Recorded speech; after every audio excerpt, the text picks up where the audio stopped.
গাঁৱত নেদেখোঁ সেইবুলি ভাবে দেই। তাৰপিছত কৈছে বাহিৰে জড়ৰক বেশ ধৰি আছে ভিতৰত আৰু ক্ষৌৰ তিনি পৰ মানে কৰ্ম কৰাবয়ে ভাতৃগণে ভৰতক প্ৰহৰেক কালপ আচন্তেত পুনু আনয় গয়া ঘৰক। জড় ভৰতক যেতিয়া খেতি কৰিবলৈ মাতে ককাই ভাইসকলে, তেতিয়া সি গৈ খেতি কৰিবলৈ কোৰ মাৰিবলৈ কয়, আৰ বান্ধিবলৈ কয়। এটা যে দীঘল দীঘল যে পাৰ বান্ধে নহয় খেতিত, কোৰটো দি পঠিয়াই দিয়ে, আলি বান্ধিবলৈ পঠিয়ায়। তেতিয়া কি কৰে, কোৰটো দি পঠিয়াই দিলে সি খেতিটোত এটা ডাঙৰ গাঁত খান্দি গুচি আহে, সিমানেই কাম তাৰ। তাৰপিছত ঘৰৰ মানুহবিলাকে অশান্তি হ'ল যে ইয়াক আমি কোৰ মাৰিবলৈ আলি বান্ধিবলৈ পঠিয়াইছিলোঁ, ই এটা পুখুৰী কৰি কৰি আহি যায় পথাৰবিলাকত। অ হৰি অ ৰাম। তাৰপিছত বা ককাই ভাই 9জন খুব মানে কষ্ট পাইছে।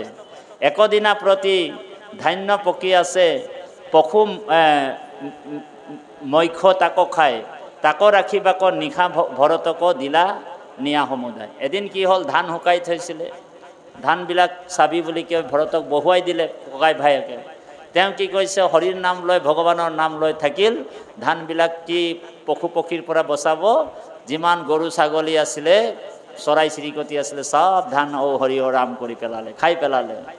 তাৰপিছত কি হ'ল, সেইবেলা এক চৌৰৰ নায়ক চুৰৰ একজন ধৰি। আৰু এদিন কি হ'ল, নিশা ভৰতে এখন গাঁৱৰ পৰা এখন গাঁৱলৈ গৈ থাকোঁতে এদিন চুৰৰ মানে এটা দলে ভৰত ৰজাক পাই গ'ল, জড় ভৰতক। আৰু জড় ভৰতক যেতিয়া পাই গ'ল, জড় ভৰতক ধৰি লৈ গ'ল চুৰৰ দলটোৱে। আৰু চুৰৰ এটা নায়ক আছিল, লিডাৰ, মানে এই গেংটোৰে এটা মানে কি বুলি কয় এইটো, দলপতি কি বুলি কয়, দলপতি নায়ক। সেই নায়কজনে ভাবিছে ইয়াক বোলে বৰ সুন্দৰ চেহেৰা, সুটাম চেহেৰা, শৰীৰটো সুটাম, বৰ সুন্দৰ চেহেৰা, ইয়াক বোলে দেৱীৰ আগত বলি দিব লাগে। অ হৰি দেই। কি কৰিলে, চৌৰৰ হাতৰ পৰা নৰ পশু মাজ নিয়া পলাইলেক, সকলে চৌৰৰ দুখ ভয় ভয়ল চিন্তা কৰে আতিৰিক। সেইবেলা ৰাতি বিচাৰি ফুৰন্তে ভৰতক লগ পাই, সৰ্বসুলক্ষণ পুৰুষ দেখিয়া কংকালে কাচি লগাইল। এবেহে আমাৰ সৰ্বসিদ্ধি ভৈল বুলি হাঁহৈ চুৰগণ বৰ্গ, আমাৰ প্ৰভু কাৰ্যসিদ্ধি ভৈলে জীৱন্ততে পাইলোঁ স্বৰ্গ। তাৰমানে দেৱীৰ আগত যদি সিহঁতক কেনেবাকে ইয়াক যদি বলি দি দিব পাৰোঁ, তেনেহ'লে আমাৰ সকলো কামনা পূৰ্ণ হৈ যাব দেই। তাৰপিছত কি কৰিলে, চুৰবিলাকে এহি বুলি নিয়া স্নান কৰাইলেক, ভাল বস্ত্ৰ পিন্ধাইলেক। প্ৰথমে গা ধোৱালে দেই, তাৰপিছত ধুনীয়া ধুনীয়া কাপোৰ পিন্ধালে ভৰতক। তো ভৰত আৰু হৰি ভকতহে, গা ধুৱাইছে নে কিবা পিন্ধাইছে এইবিলাক তেওঁ মতা নাই আৰু দেই, তেনেকুৱাই আছে। বৰ সুন্দৰ কথা এইটো চাব।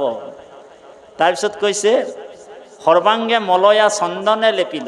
তেওঁ গম পাইছে জৰুৰ আজি কিবা এটা কৰিব মোক, কিন্তু একো কোৱা নাই কাকো দেই।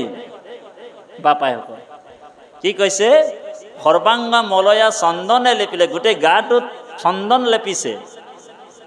যেনেকৈ ছাগলী বলি দিবৰ সময়তে ফুট এটা লগাই নহয়, তাৰপিছত কিবা কিবি তাক ঘঁহে, মন্ত্ৰবিলাক পঢ়ে, হয়নে বাৰু? ঠিক ভৰত ৰজা জড় ভৰতকো সেই চুৰৰ দলপতিসকলে আৰু চুৰবিলাকে কৰিছে দেই। কি কৰিছে, অনেক পুষ্পে ভূষিল ভৰতক বলি সাজি চুৰেও গণে দেৱীৰ আগক নিল, দেৱীৰ আগত লৈ গ'ল দেই। অনেক বাদ্যক বজায়া সকলে কতু কৰে তুতি নতি। তাৰমানে উৰুলি দিছে যে মানে আজি জড় ভৰতক বলি দিবলৈ লৈ গৈছে, আৰু চবেই উৰুলি দিয়ে যে দেৱীৰ আগত যে দেৱী প্ৰসন্ন হ'ব, হয়নে বাৰু? জড় ভৰতক বলি দিবলৈ লৈছে, একেবাৰে ফুলৰ মালা চালা পিন্ধাই, চাব দেই। তাৰপিছত কৈছে দেৱীৰ আগত থিত কৰিলন্ত তাংক বলি দিতে প্ৰতি। তাৰপিছত ৰাজপুৰুষিত দেই প্ৰভু, এই জলদিটো শেষ হৈ যায়, তাৰপিছত আপুনি প্ৰভু বহিব দেই, কৃষ্ণ। তাৰপিছতে কি কৰিছে, দেৱীৰ আগত থিত কৰিলন্ত তাংক বলি দিতে প্ৰতি।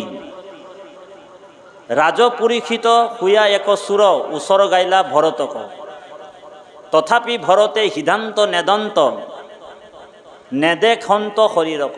তেওঁ শৰীৰটো মোৰ বলিয়ে হওক লাগিলে যিয়ে হওক তেওঁ দেখা নাই। বাসুদেৱময় দেখন্ত সকলে নিষেধৰ বাজ ভৈল, এহি মতে তৈতে ক্ষমদম কৰি প্ৰহৰেক মানে গৈল। আৰু এক পহৰ পাৰ হৈ গ'ল আৰু তাতেই তেওঁ ঢেৰ বিভিন্ন মন্ত্ৰৰ যোগেদি দেৱীক আৰাধনা কৰি আছে। আৰু জড় ভৰতো নিজৰ শৰীৰটোকো ঈশ্বৰক অৰ্পণ কৰা আছে। গতিকে তেওঁ ব্ৰহ্মময় দেখি আছে, কি কৰিছে কৰক আৰু ইহঁতৰ কাম ইহঁতি কৰি থাকক সেই বুলি ভাবি লৈছে। পাছে এক চোৰ খড়গ তুলি ধৰি, তাৰপিছত আৰু তৰোৱালটো ল'লেই নহয় জড় ভৰতক কাটিবৰ কাৰণে দেই। বৰ সুন্দৰ কথা, এইটো ভালকৈ শুনিব। কুব দিবে তাংক চাবে, চোৰৰ অন্যায় দেখি কাত্যায়নী দেৱী কি হ'ল, কম্পমান ভৈল। এটা মূৰ্তি আছিলে কাত্যায়নী দেৱীৰ, মূৰ্তিটো কঁপিবলৈ আৰম্ভ কৰিছে। মানে জড় ভৰতক বলি দিবৰ সময়তে তাত থকা দেৱী মূৰ্তিটো কম্পমান হৈ গ'ল, কঁপিবলৈ ধৰিছে।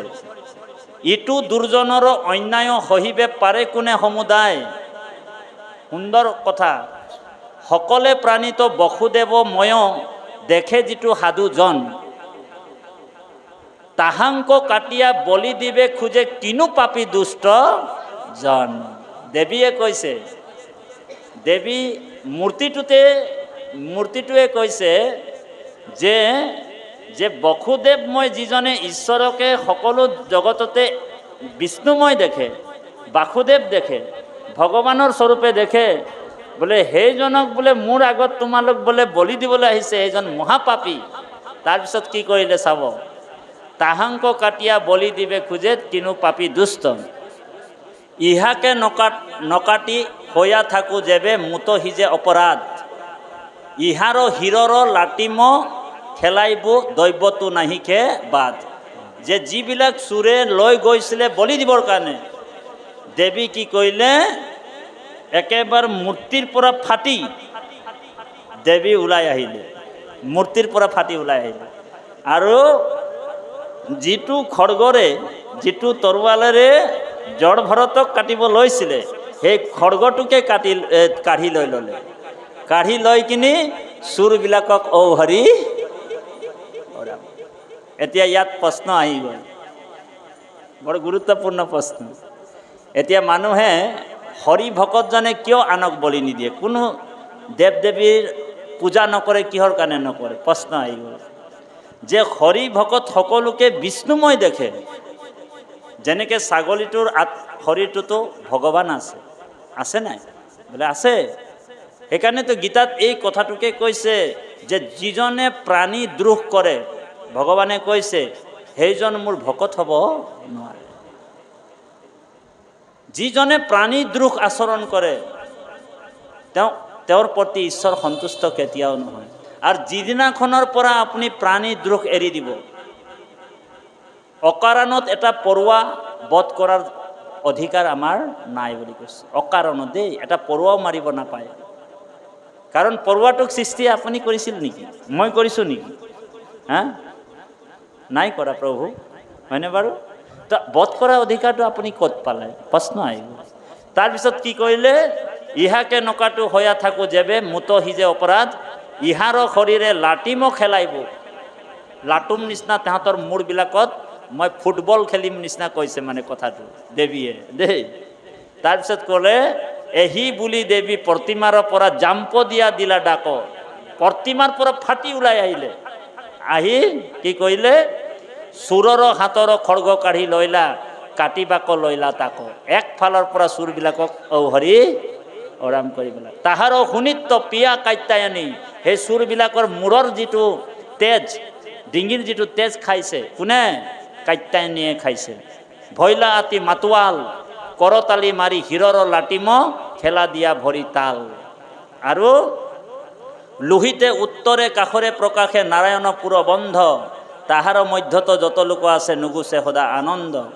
আৰু এই কাৰণে বাপাইসকল আমি এটা কথা ইয়াতে আনিব লাগিব যে হৰি ভকতজনে কাকো ভয় নকৰে, ভকতৰো ভয় আছে কৈতো, ভকতে ভয় নকৰে যে প্ৰভুৰ যিটো ইচ্ছা হ'ব সেইটোৱে হ'ব। সেই ইচ্ছাৰে জড় ভৰতে গ'ল। গতিকে আপোনাৰ মোক ইয়াৰ পৰা বুজিবলৈ কি আছে? তাৰমানে আপোনাক ভগৱানে ৰাখিলেও ৰাখিব, মাৰিলেও মাৰিব, আমি কিন্তু ঈশ্বৰক ভজিব লাগিব। সেইকাৰণে কৈছে যে ৰাখে হৰি মাৰে কোন, মাৰে হৰি ৰাখে কোন। এতিয়া দেৱীক যিসকলে পূজা কৰিছিল, দেৱীয়ে তেওঁলোকৰ প্ৰতি বেছি সন্তুষ্ট হ'ব লাগিছিলে, হয়নে বাৰু? বোলে বিপৰীত হৈ গ'ল। বোলে কি দেৱী বোলে পূজা কৰা সকলক সন্তুষ্ট হ'ব লাগিছিলে দেৱীয়ে, কিন্তু বিপৰীত হৈ গ'ল। বোলে কি বোলে দেৱী পূজাজনক বোলে নহয়, যাক বলি দিবলৈ লৈ গৈছিলে তাক বচাই দিলে দেৱীয়ে, আৰু বাকী যোনে বলি দিছিলে, দেৱীক উচৰ্গা কৰিছিলে, পূজা কৰিছিলে, তেওঁলোকক ঔ হৰি।